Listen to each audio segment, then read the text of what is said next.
1300 hours Pakistan Standard Time. Assalamu alaikum. This is Radio Pakistan. The news read by Asma Hafiz.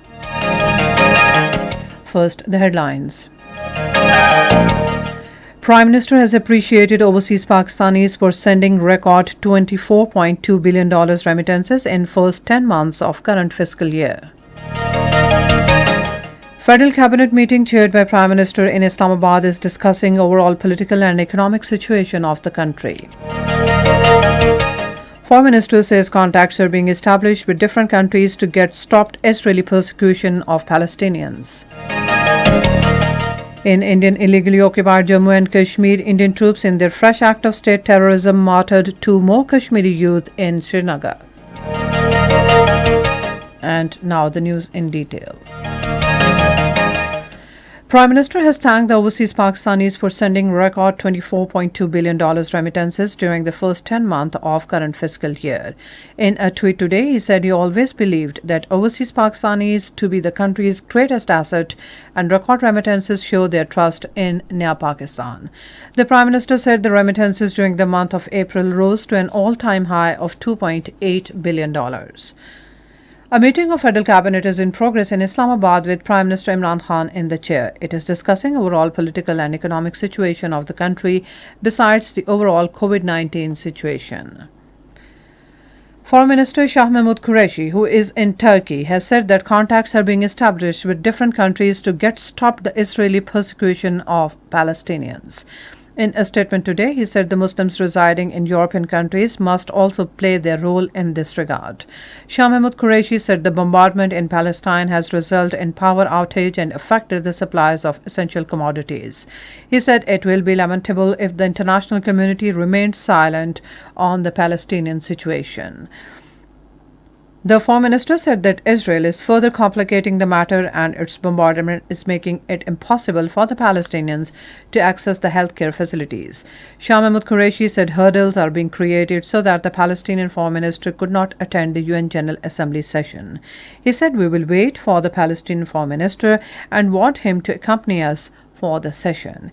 Meanwhile, the Foreign Minister, along with the Foreign Ministers of Sudan, Palestine and Turkey, will also hold important meetings in New York with different key figures and talk to international media and present Pakistan's stance over the situation in Palestine.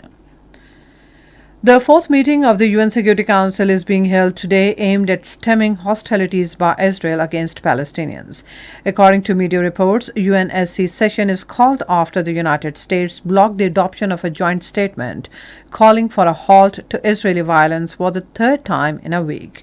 Meanwhile, the death toll from the ongoing Israeli attacks on the besieged Gaza Strip has risen to 212. In a statement, the Palestinian Health Ministry has said the grim figure includes 61 children, 35 women, and 16 elderly people. Over 1,400 Palestinians have also been wounded in the Israeli bombardment air raids. Palestine has urged the UN to stop Israel's crimes against Palestinian children. In a message to UN's Special Envoy for Children and Armed Conflict Virginia Gamba, Palestinian Foreign Minister Riyad al-Maliki said Israel's intense and violent attacks on Gaza have caused the deaths of dozens of children, and Palestinian children did not have safe places to seek shelter. World Food Programme has started providing emergency assistance to support families affected by Israeli attacks on Gaza amid fears of low food stocks and rising prices.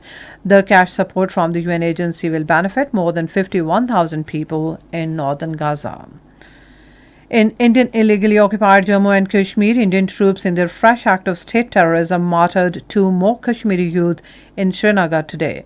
According to Kashmir Media Service, the residents of Konmo in Srinagar have categorically refuted the Indian military authorities' false claim about the martyred youth.